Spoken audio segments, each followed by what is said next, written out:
तो कोई भी सिचुएशन में हम लोग को एक प्रोग्रामिंग लैंग्वेज तो आना ही चाहिए मिनिमम, क्योंकि आज ऐसा नहीं है कि मैं बोलूंगा कि कंप्यूटर में ही प्रोग्रामिंग चलता है। आज हर एक चीज स्मार्ट हो रहा है। जो अगर मैकेनिकल का बात करेंगे या ऑटोमोबाइल इंजीनियर का बात करेंगे, कार भी स्मार्ट है। कार भी एक छोटा सा कंप्यूटर ही है, उसके अंदर सब कुछ स्मार्ट हो रहा है। आज जो कंपटीशन चल रहा है मार्केट में, उसके अंदर सर्वाइव करने के लिए प्रोग्रामिंग आना चाहिए, क्योंकि सी प्रोग्रामिंग तुम लोग का लॉजिकल स्किल डेवलपमेंट करता है।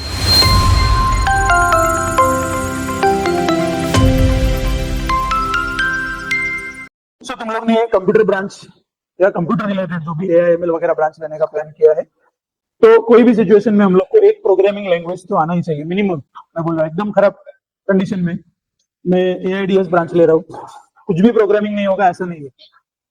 कंप्यूटर प्रोग्रामिंग को ही प्रोग्रामिंग होगा, आईटी को नहीं होगा, एआईडीएस को नहीं होगा ऐसा नहीं। हम लोग को कंप्यूटर का एक प्रोग्रामिंग लैंग्वेज सीखने का ही है। तो आज जो चेंज हो रहा है, जो हम लोग देख रहे हैं, उसकी वजह से हर एक जगह पे प्रोग्रामिंग इन्वॉल्व है। आज मैं बोलता हूँ मैकेनिकल इंजीनियरिंग ब्रांच में भी एक छोटा सा टॉपिक आता है पाइथन, क्योंकि आज ऐसे नहीं है कि मैं बोलूंगा कि कंप्यूटर में ही प्रोग्रामिंग चलता है। आज हर एक चीज स्मार्ट हो रहा है। जो अगर मैकेनिकल का बात करेंगे या ऑटोमोबाइल इंजीनियर का बात करेंगे, कार भी स्मार्ट है। कार भी एक छोटा सा कंप्यूटर ही है, उसके अंदर सब कुछ स्मार्ट हो रहा है। तो उसके अंदर भी प्रोग्रामिंग करना पड़ता है। हम लोग का एसी होने दो, इलेक्ट्रॉनिक इक्विपमेंट होने दो, हर एक जगह पे प्रोग्रामिंग इन्वॉल्व है। सो मिनिमम एक लैंग्वेज, अगर मैं एकदम electronics, electrical, mechanical, civil branch वाला हूँ, तो भी मुझे एक प्रोग्रामिंग लैंग्वेज आना चाहिए कंपल्सरी। तो हम लोग का तो ब्रांच अभी तक डिसाइड नहीं हुआ है, डिसाइड हुआ है लेकिन अप्रूव नहीं हुआ है, ऐसा बोल सकते हैं हम लोग। तो हम लोग को तो ये जर्नी चालू करने का है बाय डिफॉल्ट। ऐसा कुछ नहीं कि मैं प्लान कर रहा हूँ मैकेनिकल करूंगा या सिविल करूंगा, मैं भी तो नहीं, फिर भी प्रोग्रामिंग लैंग्वेज चाहिए हम लोग को। आज जो कंपटीशन चल रहा है मार्केट में, उसके अंदर सर्वाइव करने के लिए प्रोग्रामिंग आना चाहिए। सो तुम लोग को पता है कि नहीं, लास्ट ईयर तक प्रोग्रामिंग हर एक ब्रांच के लिए कंपलसरी था। लास्ट ईयर एनएपी में थोड़ा सा चेंज हो गया। नहीं तो मैकेनिकल इंजीनियर, सिविल इंजीनियर, हर एक इंजीनियर सबसे पहले एंट्री करने के बाद बीडब्ल्यू सीखता है, मैकेनिक सीखता है, मैथ्स तो सीखता ही है, उसके साथ साथ सी प्रोग्रामिंग कंपलसरी था, compulsory.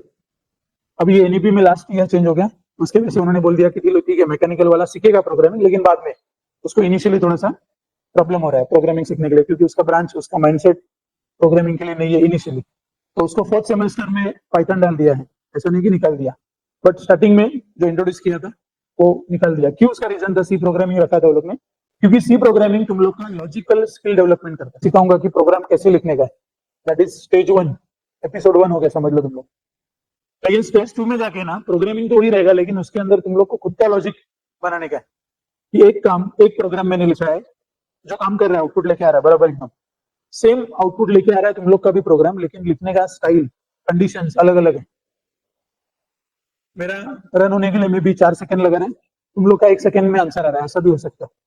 So your program is more efficient than mine, so that's why it is better. ये भी होता है कंपनीज में। ठीक है, हम लोग सुनते हैं गूगल, माइक्रोसॉफ्ट, जो भी एडब्ल्यूएस वगैरह, तुम लोग बड़ा बड़ा कंपनी का नाम लोगे, टियर 1 कंपनीज हम लोग बोल सकते हैं। बैंक एक वर्ड है, तुम लोग कभी देखो गूगल के ऊपर, अगर समझे रहेगा तुम लोग, बैंक कंपनीज, तो इसमें सब कंपनीज का नाम नहीं आता है, क्यों लिमिटेड, ऐसे हम लोग 10-15 बोल सकते हैं मैक्सिमम। उसमें गूगल है, माइक्रोसॉफ्ट है, आईबीएम है, एडब्ल्यूएस है। क्यों इनको बोला जाता है? क्योंकि they are great place to work. उधर जाने के लिए लोग बोलते हैं कि नहीं यार, इधर जाके काम करने का, काम तो सब जगह पे वही करने का, लेकिन इधर जाके करने का, ग्रेट प्लेस टू वर्क, जीपीडब्ल्यू बोलते हैं। क्यों ऐसा? क्योंकि उधर का सिलेक्शन का क्राइटेरिया भी वैसे डेंजर है। उधर सब, जो जितने लोग इंटरव्यू के लाइन में आए हैं, सबको प्रोग्रामिंग आता है, सबको प्रोग्रामिंग आता है, तो उनको प्रोग्रामिंग नहीं टेस्ट करने का है। वो लोग तुम लोग को ऐसा एक लॉजिक देंगे जो कम से कम टाइम में आउटपुट लेके आना चाहिए, कम से कम। क्योंकि सॉफ्टवेयर में क्या होता है, तुम लोग आज सुनेंगे, देखेंगे, तो एक है कि क्विक होना चाहिए सब कुछ। सब लोग व्हाट्सएप यूज कर रहे हैं, 100% यूज कर रहे हैं। कितने लोग व्हाट्सएप यूज कर रहे होंगे? सब लोग बोल रहे हो, लेकिन कितने लोग अप्रोक्सीमेटली? पूरा वर्ल्ड में भी हम लोग को पता नहीं वो काउंट। हम लोग चलो 3-4 करोड़ या 10 करोड़ बोलेंगे, 30 करोड़ बोलेंगे, चलो इंडिया तक। इंडिया यूज कर रहे हैं WhatsApp, is using only in India? No, all over, हर एक जगह पे यूज हो रहा है, हर एक जगह पे यूज हो रहा है। तो ओनली इंडिया तो नहीं बोल सकते, ये तो हम लोग ओनली इंडिया का भी काउंट करेंगे, चलो 30 करोड़ बोल देंगे मैक्सिमम। बाहर का क्या, ट्रिलियंस ट्रिलियंस में जाएगा, जाने दो, चलो वो कैलकुलेशन है, मुझे बताने का बस कि इतने सारे लोग अगर सॉफ्टवेयर उसको यूज कर रहे हैं कंटिन्यूसली, किसी को ऐसा प्रॉब्लम हुआ, हैंग हो गया या बंद हो गया, बीच में चालू ही नहीं हो रहा, 2-3 घंटा हो गया? नहीं, ऐसा थोड़ा माइनर चलते रहता है अपने मोबाइल का सिचुएशन के हिसाब से, बाकी ऐसा तो कुछ नहीं होता। तो इतने सारे लोग यूज करने के बाद भी हम लोग का सॉफ्टवेयर जरा भी नहीं हिलता है। और आज अगर तुम लोग का रिजल्ट लग गया ना सीईटी का या 12th बोर्ड का, तुम लोग जाओ वेबसाइट पे, क्रैश नहीं होता है? कैसे? वही सॉफ्टवेयर है, क्रैश होता है ना? फेस किया रहेगा तुम लोग, थोड़ा बहुत हैंग हो जाता है, अरे रिजल्ट ही नहीं दिख रहा है। क्यों नहीं दिख रहा है? ऑफकोर्स एक 5 मिनट या एक घंटे के टाइम में इतने सारे यूजर आ गए, इतने सारे बोलेंगे तो कितने रहेंगे? एक साल में 12 कंप्लीट करने वाले मैक्सिमम में बोलूंगा 7-8 लोग, 7-8 लाख, सॉरी, पर है ना? 10 10 का छोड़ देते हैं, चलो 10 का छोड़ दिया तो भी 7-8 lakhs ऑल महाराष्ट्र में पकड़ रहे हो, not all India, only Maharashtra board HSC।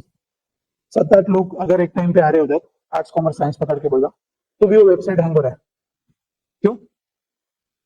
और इनका तो है ऐसा 3-4 करोड़ होने के बाद भी, आज हम लोग ने हॉटस्टार ऑन किया, मैच चल रहा है इंडिया पाकिस्तान, उन्हें तो काउंट आता है 4 करोड़ 7 करोड़ 8 करोड़, कुछ नहीं होता, सब चल रहा है मस्त एकदम स्मूथ। वो भी वीडियो, तो हम लोग छोटा सा डेटा देख रहे हैं रिजल्ट का, वीडियो एकदम प्रॉपरली चल रहा है।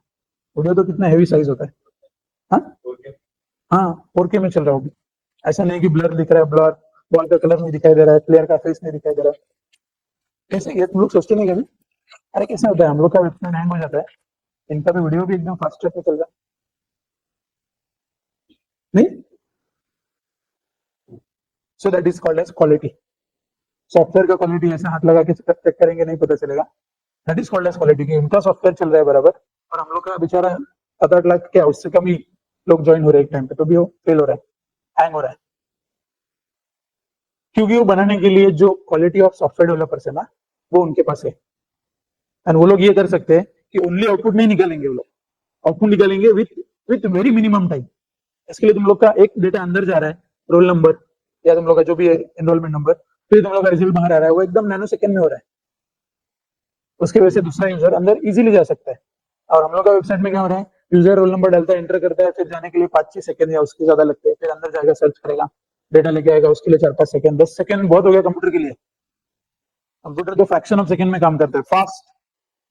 ऐसा कोई वेबसाइट यूज नहीं करेगा, लॉगिन किया, अभी रुकने का आधा घंटे के बाद हम लोग का लॉगिन होने वाला है, तो यूज नहीं करेगा ये सॉफ्टवेयर। ऐसा सॉफ्टवेयर कोई यूज नहीं करेगा जिसको डाउनलोड करने के लिए में भी 10 GB 15 GB या उससे ज्यादा टाइम, ज्यादा मेमोरी लगता है। सबको मिनिमम चाहिए, सबको मिनिमम। तो सॉफ्टवेयर भी इतना ऑप्टिमाइज किया जाता है, हम लोग बोलेंगे अभी आज एक फ्री फायर गेम डाउनलोड करो या कॉल ऑफ ड्यूटी डाउनलोड करो, एकदम मिनिमम टू मिनिमम लोग ने 1 GB 1.8 GB तक वो लोग लेके आए, मिनिमम टू मिनिमम, ग्राफिक्स वगैरह इतना सब डाल के। इतना बड़ा अचीवमेंट है, इतना करना पॉसिबल नहीं, इतना सारा ग्राफिक्स डालो और वो भी 1-2 GB के अंदर ही खत्म करे तो। सो दैट क्वालिटी, उसको मैं बोल रहा हूँ लॉजिकल डेवलपमेंट। एक हो गया कि प्रोग्रामिंग तो मैं तुम लोग को सिखा दूंगा, ठीक है, पहला हैश डालने का है, फिर वॉइड मेन होता है, लास्ट में रिटर्न 0 होता है, तब सीख जाएंगे। लेकिन सेकंड स्टेज आएगा जो हम लोग भी चालू करेंगे कुछ टाइम के बाद, वो होगा लॉजिकल डेवलपमेंट, जो हर एक इंजीनियर के लिए कंपलसरी है। आज मैकेनिकल होने दो, सिविल होने दो, इलेक्ट्रॉनिक्स होने दो, उसको लॉजिक्स क्लियर होने चाहिए। एक काम करने के लिए 10 आदमी लगने वाले, वही काम अगर 2 आदमी करते तो कितना दिन लगने वाला है, उस दिन को मैं शॉर्ट कर सकता हूँ क्या, फास्ट कर सकता हूँ क्या, स्मार्ट कर सकता हूँ क्या, इफेक्टिव कर सकता हूँ क्या, ये सब इंजीनियरिंग कर सकती है। कब करेगा, जब उसके अंदर वो लॉजिकल डेवलपमेंट आएगा। तो हम लोग भी कुछ प्रोग्राम ऐसे लेंगे जिसमें प्रोग्रामिंग तो वही रहेगा सालों साल, जो हम लोग आज 1-2-3 लेक्चर में सीखेंगे। उसके बाद 3 लेक्चर के बाद जो तुम लोग को सीखने का है ना, दैट इज लॉजिकल डेवलपमेंट, जो इधर से शुरू होगा। उसके लिए हर एक का क्वालिटी डिफरेंट होगा। मैं सोच रहा हूँ वैसे तुम लोग सोचोगे, वैसे जरूरी नहीं। ऑफ कोर्स इनिशियली मैं उस लेवल पे आने के लिए मैं जो सोच रहा हूँ वो सोचने के लिए तुम लोग को हेल्प करूंगा या मजबूर करूंगा, लेकिन जो उधर तक पहुंच सके फिर वो आगे एक्सप्लोर करेंगे, बहुत सारा आगे जाएंगे। उसके लिए फिर लिमिट नहीं है, मैं कुछ स्टॉप नहीं कर सकता कि हाँ इसके आगे मत सोचो। लेकिन सोचने वाला सब्जेक्ट है, थोड़ा सा ऐसा लगेगा कि यार हम लोग क्या कर रहे हैं, लेकिन सोचना तो पड़ेगा, ठीक है। तो उसके लिए हम लोग को थोड़ा सा ये जो जंग लगा हुआ है वैकेशन में 12th में, उसको थोड़ा सा ऑयल डालने का, थोड़ा स्पीड करने का, थोड़ा सोचने के लिए मजबूर करने का, ठीक है। सब रेडी हो इसके लिए? ये सर नो नो आया उधर तो आवाज, ठीक है चलो। नो है तो भी ऑप्शन नहीं, तूने इंजीनियरिंग क्यों लिया फिर? मैंने बोला था घर पे आके नहीं जबरदस्ती आ जा, तो ऑप्शन नहीं है, कुछ चीजें बाय डिफॉल्ट आ जाती है एंड आ गई है तो उसका फायदा उठाओ। मैं बोलूंगा चलो आज ऑप्शन नहीं, हम लोग रिटर्न नहीं ला सकते, आगे जाके देखेंगे, जिधर अटकेंगे उधर देखेंगे क्या कर सकते। सो प्रोग्रामिंग का शुरुआत अगर कॉलेज में होगा तो ऑफकोर्स थ्योरेटिकल थ्योरी डेफिनेशंस उधर से ही होता है हर एक जगह पे। मैंने नहीं किया, मैंने सबसे पहले एक प्रोग्राम, हम लोग ने 2 प्रोग्राम लिखे थे लास्ट लेक्चर में, बस पूरे 2 घंटे में 3 घंटे में 2 ही प्रोग्राम लिखे थे हम लोग। तो वो 2 प्रोग्राम ही हम लोग वापस रिवाइज करेंगे और आज एक नया प्रोग्राम चालू करने वाले। थ्योरी है, लेकिन थ्योरी हम लोग जैसे जैसे आगे बढ़ेंगे वैसे थोड़ा थोड़ा मैं आइडिया दूंगा, क्योंकि वो इंपॉर्टेंट है, लेकिन अभी नहीं। सो मैंने एक प्रोग्राम लिया था लास्ट वीक, कौन सा, वर्ड, और दूसरा एडिशन ऑफ 2 नंबर। सो वो प्रोग्राम में वापस रिपीट करता हूँ, एंड जो लोग मिस किया था उनके लिए वापस वो रिवीजन हो जाएगा। बाकी जो मैंने बोला था ये ऐसा ही कुछ जनरल नॉलेज है, वो मैं बीच बीच में देते रहता हूँ, ठीक है। सो कोई भी प्रोग्राम लिखने के लिए उसका एक प्रॉब्लम स्टेटमेंट लिखना जरूरी है। तो write a program to add 2 number. तो तुम लोग को एग्जाम में, प्रैक्टिकल में जब भी क्वेश्चन आएगा, ऐसा कुछ एक स्टेटमेंट होगा जिसको हम लोग प्रॉब्लम स्टेटमेंट बोलते हैं। इस प्रॉब्लम को सॉल्व करने के लिए प्रोग्राम लिखने का है तुम लोग, ठीक है। तो write a program to add 2 numbers. So program लिखने के लिए अगर C programming, C plus plus, Java, इसका स्टाइल सेम है। तुम लोग को कुछ फाइल इंक्लूड करना होता है, किसमें, प्रोग्राम में। कुछ फाइल्स मुझे इंक्लूड करने का प्रोग्राम के अंदर। कब करने का इंक्लूड, प्रोग्राम चालू होने से पहले। तो जो भी काम पहले करने का है प्रोग्राम चालू होने से पहले, उसको हैश के अंदर दे देने का। तो हैश का काम हमेशा प्रोग्राम चालू होने से पहले खत्म हो जाता है, बराबर। जैसे हम लोग बोल रहे कि चलो आज इधर एग्जाम डिक्लेयर हो गया है, इधर बोर्ड का एग्जाम है, तो कुछ काम पहले करने का है, मुझे सीट नंबर डालने का इधर, बराबर, ये रूम थोड़ा सा क्लीन करने का है, इसको जो बोर्ड का कंपेटिबिलिटी उसके साथ मैच करने का, वगैरह वगैरह। तो कुछ काम फ्री होते हैं चालू होने से पहले। तो वैसे ही हम लोग का प्रोग्राम चालू होगा, एडिशन होगा, जो भी होगा, लेकिन उसके पहले मुझे कुछ फाइल्स इंक्लूड करने के लिए। तो इंक्लूड करने के लिए सिंपल इंग्लिश वाला लैंग्वेज है।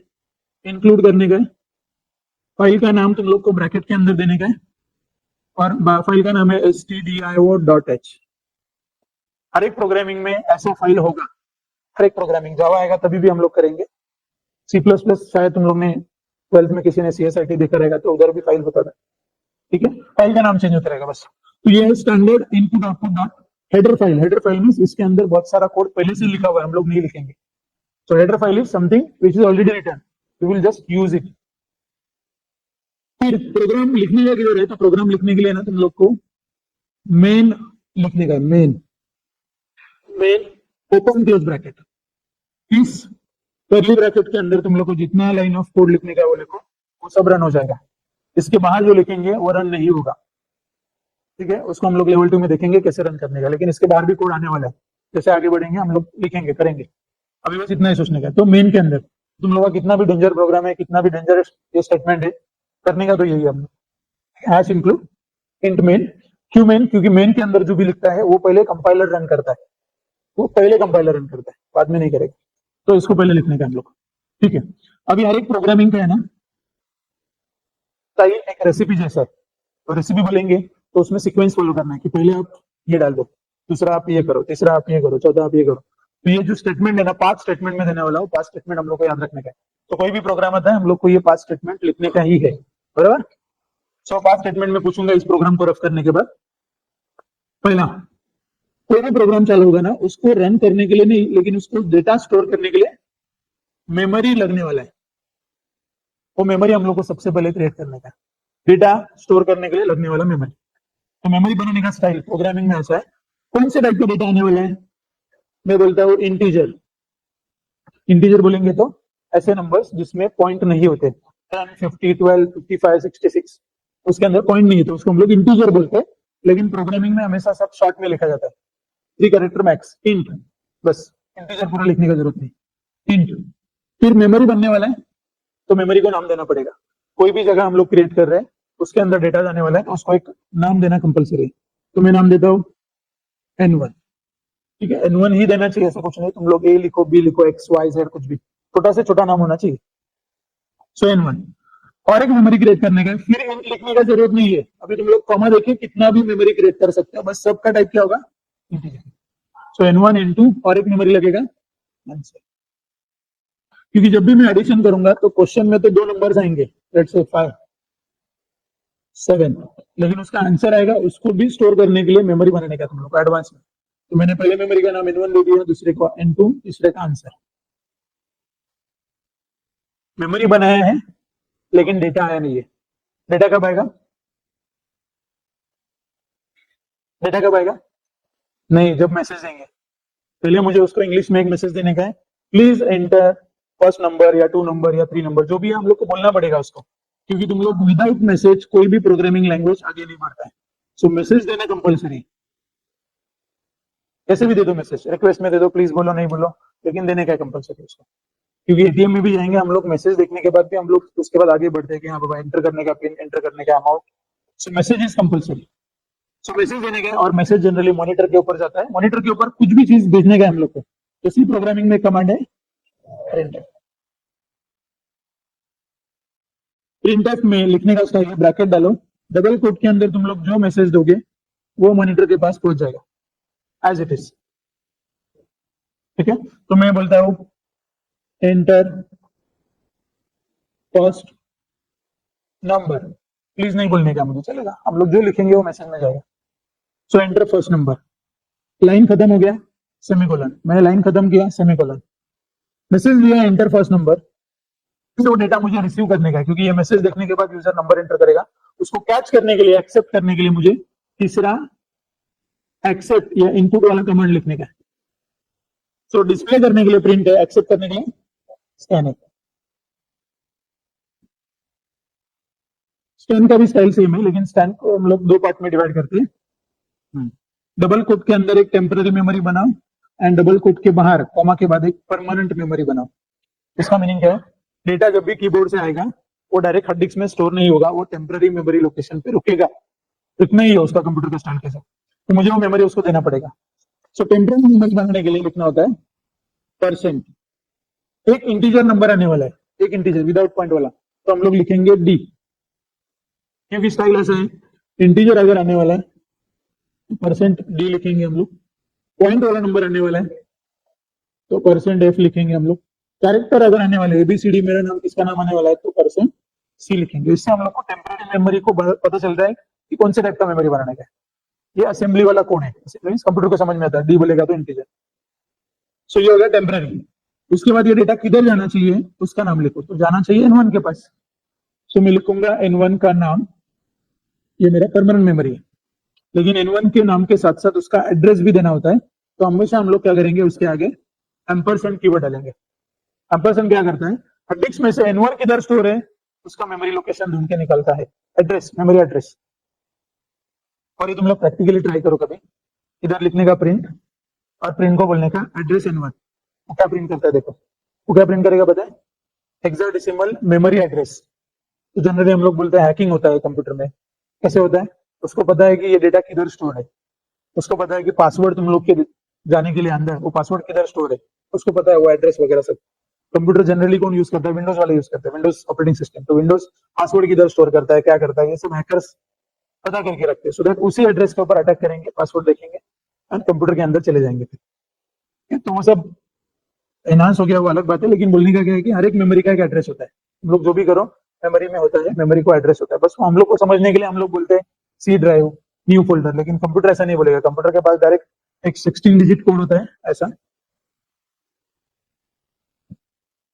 16 डिजिट का कोड, इससे पता चलता है अरे हाँ ये तो सी ड्राइव के अंदर न्यू फोल्डर के अंदर एक माय सॉन्ग करके एक फाइल है, उसके अंदर जाने का है उसको, तो ये एड्रेस से वो डायरेक्टली इधर जाएगा, ना कि इधर क्लिक करो इधर क्लिक करो इधर, ऐसा कुछ नहीं होता है। तो ठीक है, वो तो एक अलग पार्ट है, हम लोग हैकिंग वगैरह कभी सीखने का तो उसके अंदर एक्सप्लोर कर सकते हैं। अभी हम लोग के पास डेटा पहुंचाने का N1 के पास, बस N1 के आगे वो एम्परसेंड कीवर्ड डालो, N1 का एड्रेस मिल जाएगा कंप्यूटर को। नेक्स्ट, एक नंबर आया है, लेकिन वो एक नंबर कैसा आएगा देखो,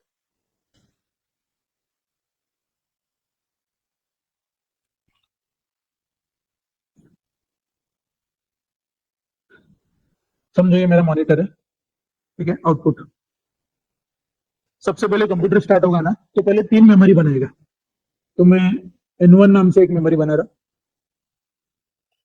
N2 नाम से एक मेमोरी बनाऊंगा, आंसर नाम से एक मेमोरी बनाऊंगा, ये हो गया, मेमोरी बन गया, ये मेमोरी वाला सेक्शन है।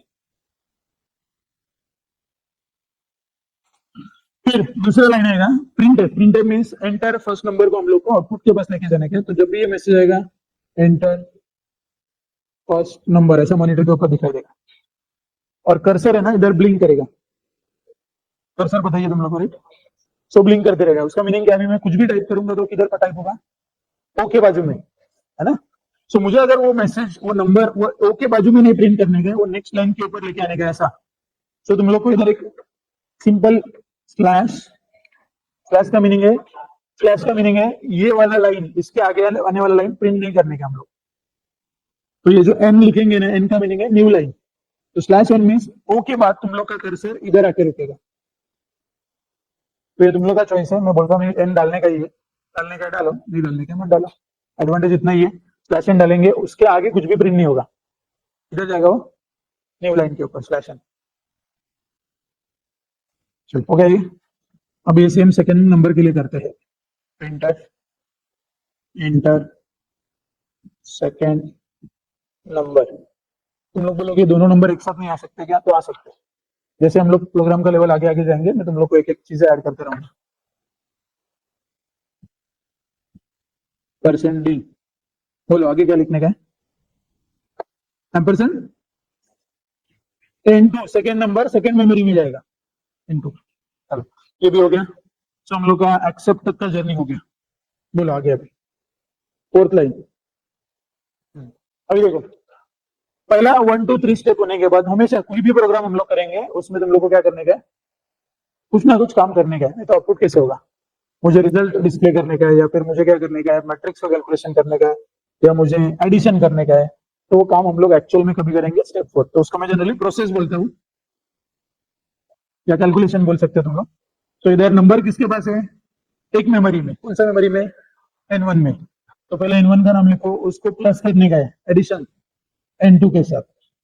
बस प्रोग्रामिंग में ना राइट टू लेफ्ट काम होता है। आंसर किया एडिशन, एडिशन हो गया, आंसर किसको देने का है? ये तीसरे मेमोरी को, जिसका नाम है ANS। तो तुम लोग को इक्वल टू ऑपरेटर से ऐसे बताना पड़ेगा कि आंसर किधर जाना चाहिए, आंसर के पास। हमेशा ऐसा उल्टा लिखने का, ठीक है? क्योंकि हम लोग लिखते हैं A इज इक्वल टू 5, इसका मीनिंग 5 A के अंदर जाके स्टोर होगा, ठीक है? सो N1 प्लस N2 का आंसर में आके स्टोर हो जाए। देन लास्ट स्टेप, किसी भी प्रोग्रामिंग में प्रोसेसिंग होने के बाद हम लोग को क्या करने का है? आउटपुट। रोल नंबर डाला मैंने, प्रोसेसिंग किया, आउटपुट देने का है तुम लोग को, है ना। तुम लोग ने एटीएम का पिन डाला, प्रोसेसिंग किया, काउंटिंग किया, मुझे क्या करने का? पैसा देने का है तुम लोग को। So output is compulsory at the last step, कि मुझे आउटपुट देने का है, तो मैं प्रिंट करूंगा।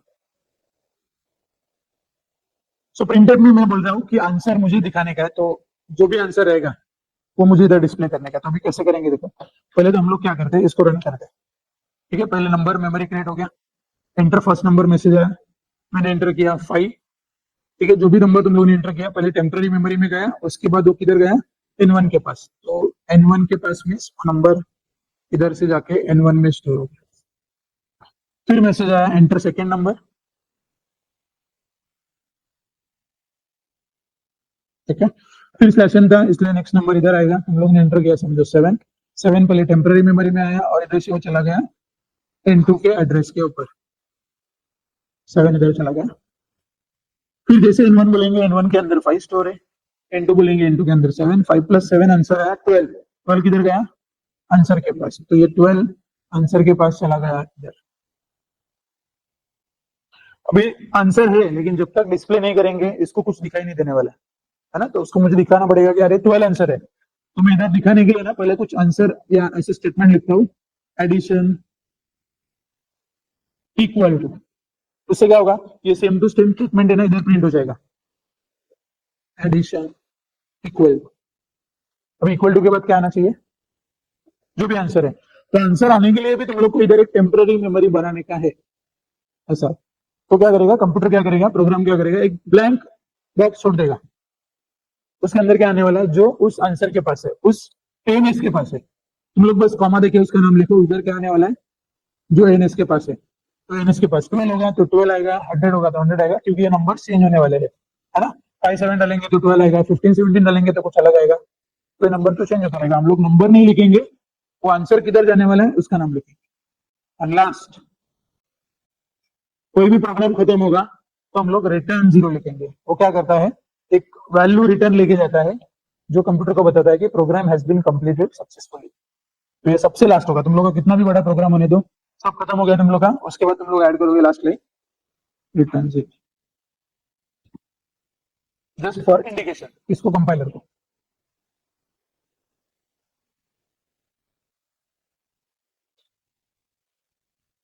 क्लियर है?